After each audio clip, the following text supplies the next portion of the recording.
Hello, welcome back to Farming Simulator 22 and part 3 of the Precision Farming mini tutorial series. So, we've gone through quite a bit already in these first two parts. We are going through these fields, well this field in particular, field 45, from start to finish, trying to maximise it out to get the best environmental score. We're also trying to get the best yield. So we started off with this field in the last episode by doing the soil sampling. It was already mulched before that, so I did do mulching. I'd harvested it before because this field starts off as a crop ready to harvest, so I got rid of that. Then obviously mulched the field down after that, did some soil sampling, we spread some lime, and then finally we did some direct seeding because that gives off the maximum score for the environmental score. And then what I've done in between the start of this episode and the last episode is I've rolled this field, so this is all rolled, and then what I did is I went around and did the same in field 46 and 44, so I tried to simulate these three fields because it's all in one chunk, you see, so I didn't want it to have an impact at the end on the environmental score. I thought it might not show me the true score because it might take into account 46 and 44, so I've done the exact same. I've actually gone a step further on field 46 and 44. I've actually done some fertilising, but I did the slurry spreading. So I started off by doing some slurry spreading in these fields, and it does bring it up to the 100 mark. So it's exactly like FS19.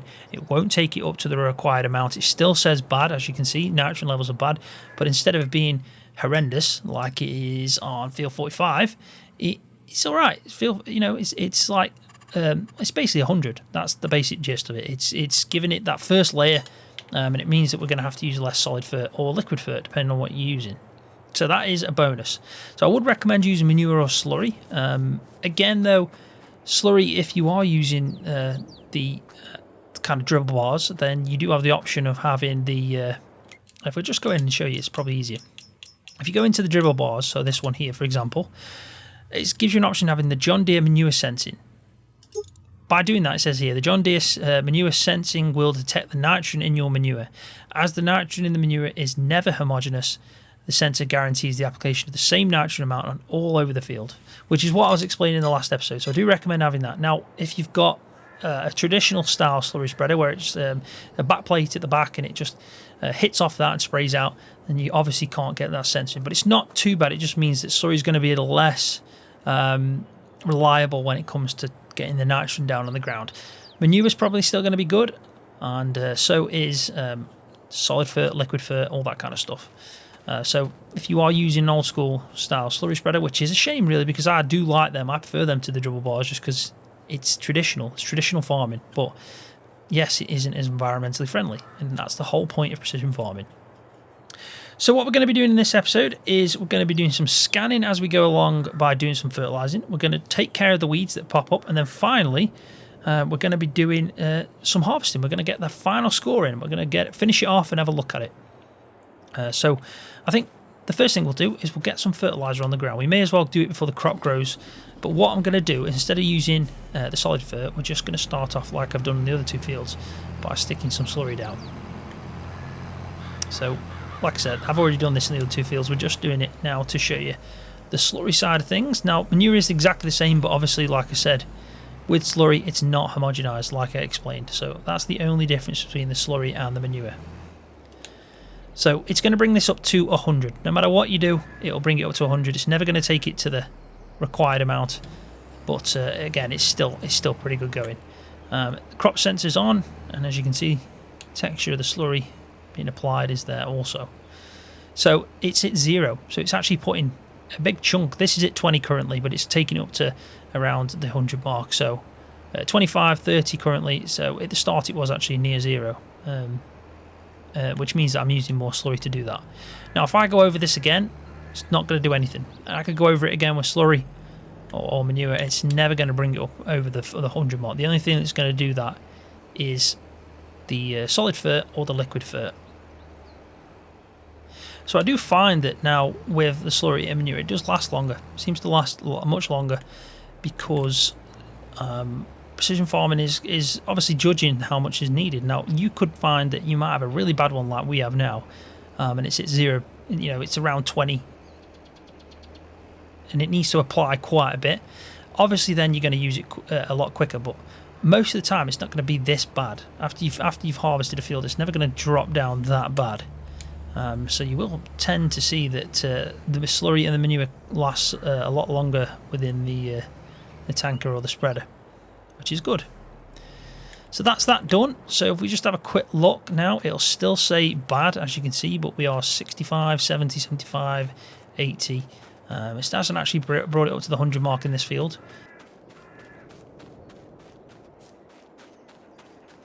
Maybe because it just doesn't need as much. Let's just have a quick look at this. So yeah, this is 85 also, so maybe I was wrong. Maybe it just does that first layer. Hits it at a certain point, but you still need to obviously top it up. So not bad though. I mean, we have increased it quite a bit, but it'll never bring it up to the required amount. So the only thing we need to do now is sleep, see if some weeds pop up, and if they do, we'll take care of them. Obviously, it's going to be narrow tires now going forward because we don't want to do any crop damage. And then finally, all we need to do is just make sure we get that nitrogen levels right up to where we want them for the required amounts. Now, I did show you in the first episode, which I'll bring this back up now. It's the nitrogen levels for each crop on each soil type. And that's what's determined it. Now, I've checked within the Precision Farming FS22 mod, and this all still applies. This is all exactly the same as it was in FS19. So all these numbers you're seeing right now are the required fertilising kilograms per hectare amount of nitrogen needed for each crop. Now, you can look at these numbers and take them into consideration, and you'll probably need to know them quite well if you're doing the manual application of fertiliser. If you're, however, using automatic, like I do most of the time, it's not as necessary. It just gives you a good indication of how much fertiliser is going to be needed for each crop type and the field that you're putting it into. The one thing I will point out, though, is sorghum obviously wasn't in FS19. It's now been added into FS22, and it's exactly the same as potatoes. So if you're looking at potatoes now, that's the same amount that sorghum is. Just out of interest if you wanted to know that. So I've just paused the video and I'm quickly just adding this little bit of information in as I'm editing this video.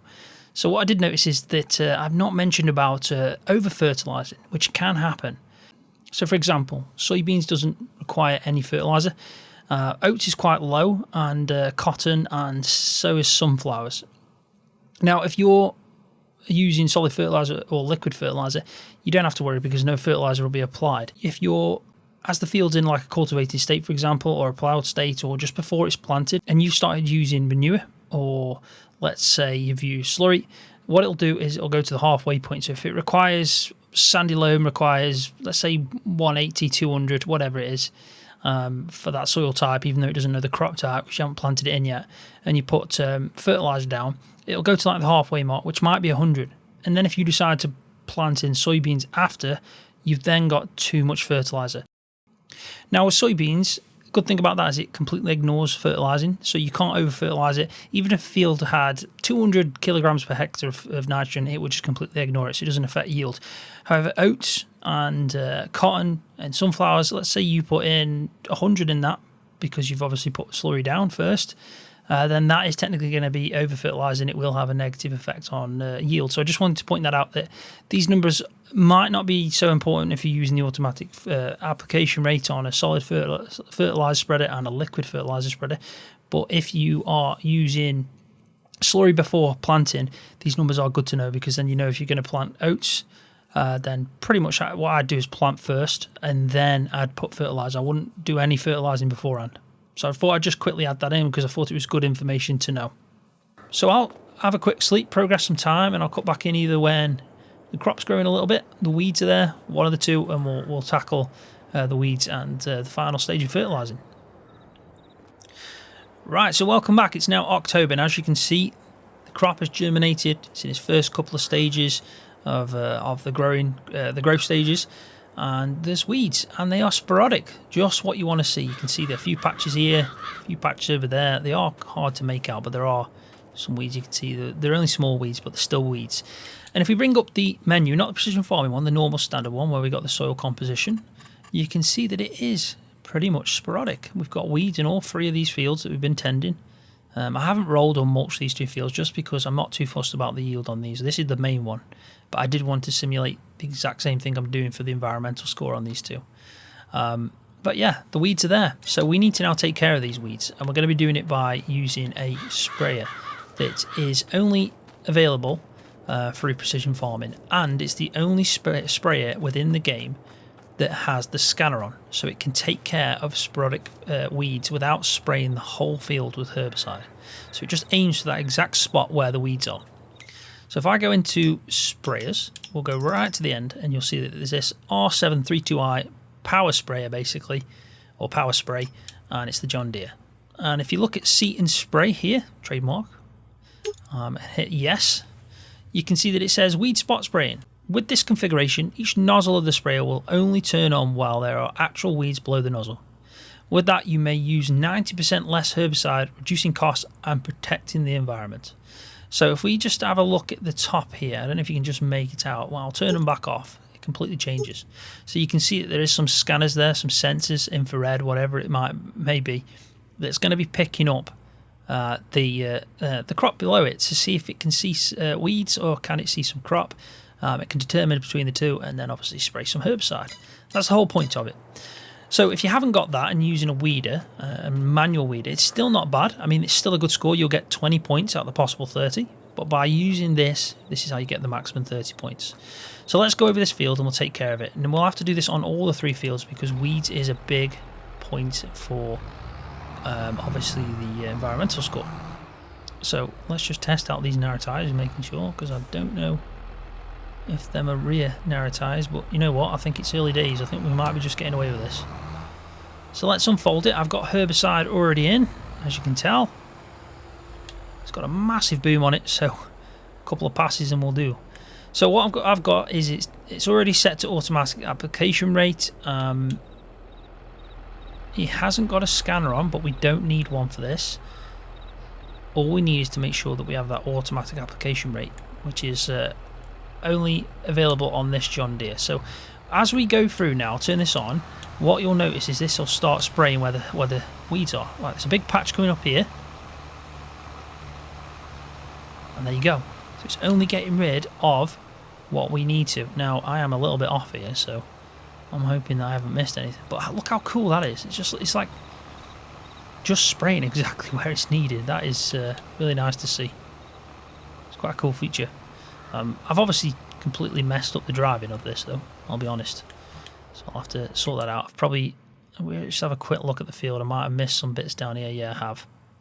So let's try that one more time on this side. But the good thing about it, we're not going to waste any herbicide anyway. Am I going to click the house? Just about made that. So none's going to waste because obviously we're not going over any weeds.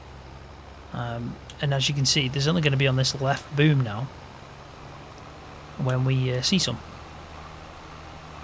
I don't know if you can make it out because of the sun, but it is getting rid of the weeds. How cool is that? So I'll crack on. I'll do all 3 of these fields. We'll get rid of all these weeds.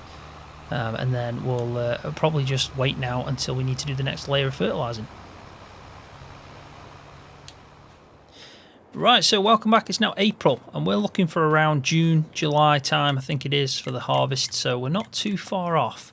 Keep getting past that one, I don't know why. But yeah, July, that's when we're looking for. So let's just have a quick look. You can see that the growth stage is getting there. It's not too far off, and the weeds have all vanished to basically been eliminated out, so we don't have to worry about them. But if we go to precision farming, we'll have a look at our score. So you can see that there's 1, 2, 3, 4, 5. 1, 2, 3, 4, 5 bars there, and we're maxed out on everything but the top one, which is nitrogen. So if I just get rid of that and then look at the environmental score, you can see that the top one is nitrogen. This is my overall environmental score from all the fields I own, which is kind of an unfair score because obviously I'm only working on these fields here. I mean, what I could do is actually sell that one, sell that one, sell that one, and that one, and then we can have a quick look now to see what our score is. So you can see this jumped up to 70. So we are at 69, and then this is 70, and it's just nitrogen. So this is actually pretty good now because now we're actually looking at just the fields we own. Should have done this at the start really, but we learn as we go along. So yeah, nitrogen is just the one we're trying to focus on. It says here, your environmental score increases your sell prices by 6%. Now, that is something I didn't know. So I'm wondering now if I get it up to here, will this increase even more. Is this the 15% that I've read about, that getting up to here is a 15% increase on I'm sure it was yield. So I'm sure it was yield. So maybe it is. But we'll find out. We'll definitely find out. So let's just finally then get this nitrogen sorted out. So we need to jump into this. I've already done the other two fields. If I just quickly show you. pH is perfect. Nitrogen levels on these two fields are spot on also. So I did them. If we have a quick look at this as well, this is starting to give us quite a bit of information as well from this harvest. Now, I'm not 100% certain if it's taking into account the other two fields. I probably should have had a quick look at it as it was going. But originally what it should do is every individual field that you click upon, it should give you the information that you need on that field alone. But you can see that we've used 3,000 litres technically of lime, 400 litres of mineral fertiliser, so that is picking up these other two fields then. Slurry, 15,000 litres, seeds, 466 litres, only 19 litres of herbicide, and we've used 18.1 litres of fuel to do the work. And so far we have made a negative of 1,873. Now this isn't going to be exact anyway, because I'm only going to harvest field 45. I'm not going to harvest these other two. I mean, I could do, but I probably think that it's better to just do the one that we were targeting on. This is always going to be different anyway, depending on how you're playing, the field you're using, all that kind of stuff. But it's good to have that kind of information. And like I did mention as well, you can always check the totals. So you can see our totals are actually a lot more because we've reset as well. And I've got soil samples originally on field 45, whereas I reset after that. So we'll see what happens. So let's turn on our crop sensor. Turn the engine on first. Turn on crop sensor. And then all we need to do now is turn on fertilizer. It's already set to the variable automatic, so it shouldn't fertilize unless it's picking up the need to. And as you can see in the bar on the left hand side, we are applying around 85 to 90 kilograms of nitrogen per hectare, and we're getting it to that finish mark. So as you can see, it's applying the exact amount that we need. We don't have to worry about any of that stuff. We are where we're supposed to be. So we can turn that off now, and we can have a quick look. So as you can see, our yield, expected yield is 80 or 74, 83. We are actually still low. 100% is where we could be. But expected yield is 93. Now, I don't know if it is because I did use herbicide.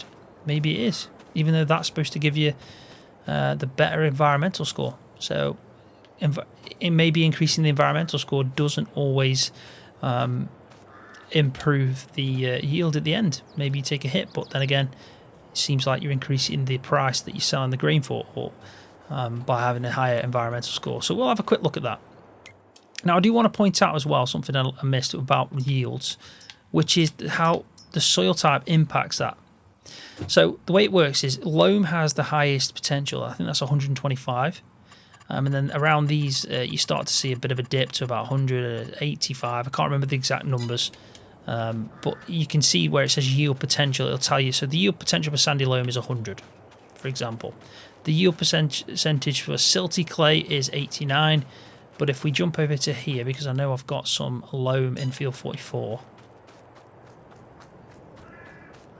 just quickly. So here it's 90 for sandy loam. But if we go over here, you can see that, sorry, it was 100 for sandy loam. But if we go over here, loam, you can see is 125. So that's the maximum we're going to get from loam.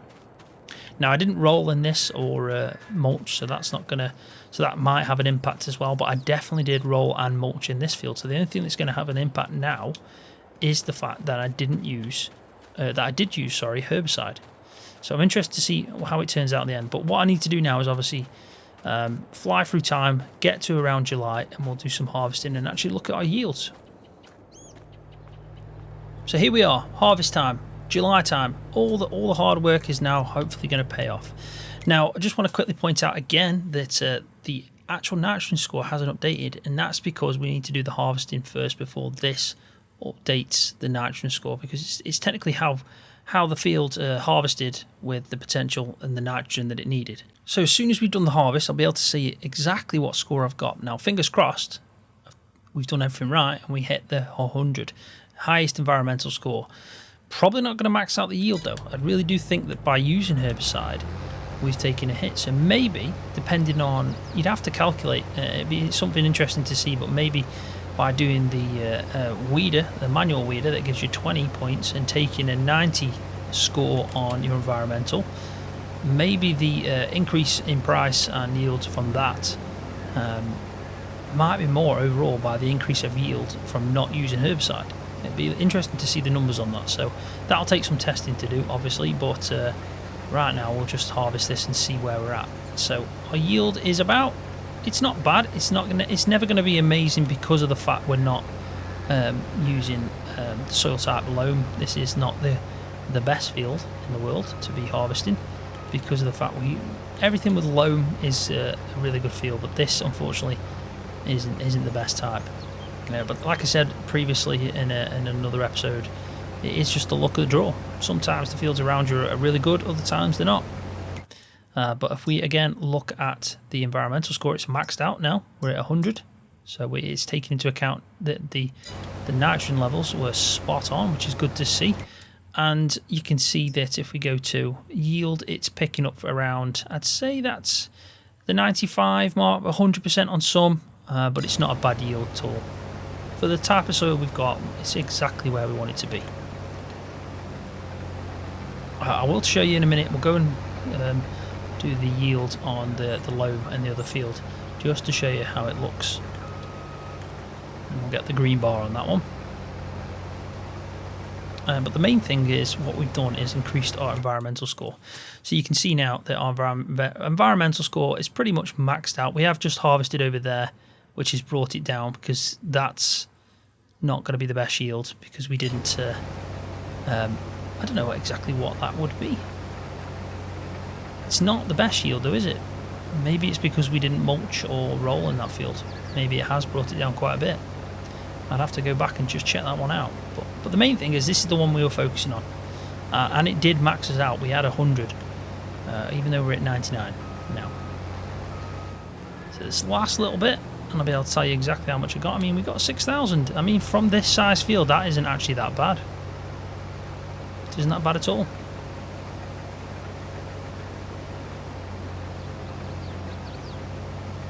So last little bit.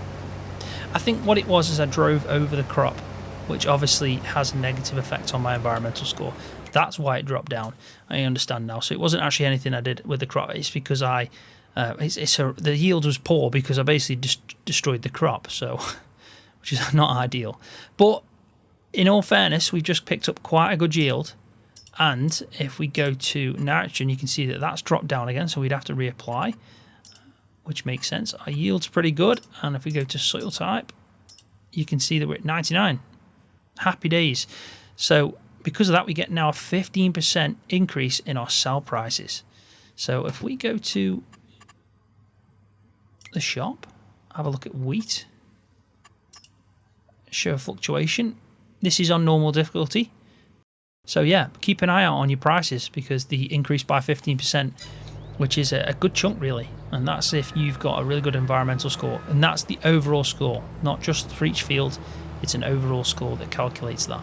So if you're looking after all the fields, you've got a good environmental score on them all, you'll get your 15% increase in sell price. Because I originally thought that was a 15% increase in yield, but it's actually a 15% increase in sell price, which can be really good on some of the crops that you earn quite a lot of money for. You're gonna feel that quite a bit, you really are. So let's have a quick harvest of this field just to see. Now the loam itself is further down, so we're not actually in the loam just yet, but I'll swing it around and we'll come back and you can see that the yield jumps up to a greener colour because of the fact that we are taking from the best soil type, which is pretty much what you want to do. So if you see a field that does have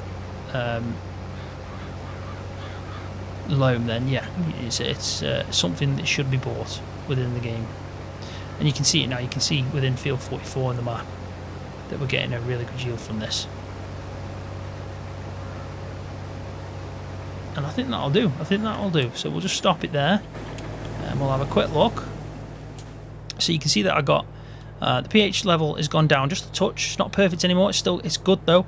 Nitrogen's gone down, but if we have a look at our yield, which is that one, you can see that we got a really good yield up to 125, around the 120, 125 mark in the loam. So it is really important that loam's going to be the one, the soil type that gives you the most yield potential. I think that's everything. I really do think that's pretty much everything within precision farming covered. We could go into the numbers a little bit more, like I've shown you on the 2XL screenshots that I showed you about nitrogen. You could do that with pHs, understanding the pH of the field, but it's not that important. It really isn't. It's not like something we needed to know with the original FS22 when it comes to how much a certain job, for example, would increase yield, because there was so many unanswered questions at the start. It was worth doing. Whereas now, it is pretty much all handled for you anyway. You just get into a tractor, you press do automatically, and it'll do the lime for you, and it'll do the fertilizer for you. So it's not that important. It isn't. Main thing to understand, I'd say, is to understand your soil types. Loam's always the best one. It's also good to use manure or slurry to bring your nitrogen levels up to around midway. Then obviously you're going to be using the solid fertilizer or liquid fertilizer.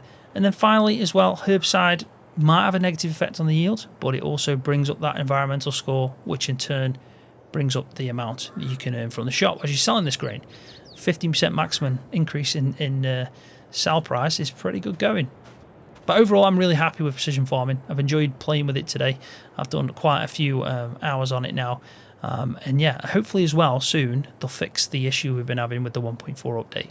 I have been playing this with just precision farming and power tools mod, and I also use store delivery mod, and that's pretty much it. I've not added any more mods in. Oh, and the Massey Ferguson from AMG, I put that in as well. But a lot of the mods currently, especially if they've got scripts, they are not working. So hopefully a hotfix will come out. Probably by the time you're watching this video, it'll be out anyway. We'll all be playing the game without any issues. So I'm going to leave it there. Hopefully you have enjoyed it. If you've got any questions about precision farming, you want any answers, put it in the comment section and I'll try my best to answer it. If not, someone might see it and also offer some help. But really do appreciate every single one of you for watching. Hopefully you've enjoyed it. Please give it a thumbs up, and if you're new, don't forget to hit that subscribe button for more videos just like this one on Farming Simulator.